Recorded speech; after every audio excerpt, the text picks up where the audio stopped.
পদত্যাগের নাটক দেখেছে বাংলাদেশের মানুষ। আমরা সুস্পষ্ট জাতীয় সংসদ নির্বাচনের জন্য অতি অবশ্যই ডিসেম্বরের মধ্যে একটি রুট ম্যাপ চেয়েছি।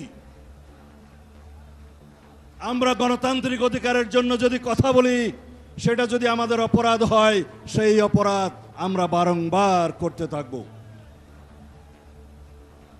আমরা আশা করি এই সরকার আইনের শাসন প্রতিষ্ঠা করবে, আদালতের রায় কার্যকরের মধ্য দিয়ে ইশরাক হোসেনের শপথ পাঠ করাবে, এই সরকার নির্বাচনের জন্য রোড ম্যাপ প্রদান করবে।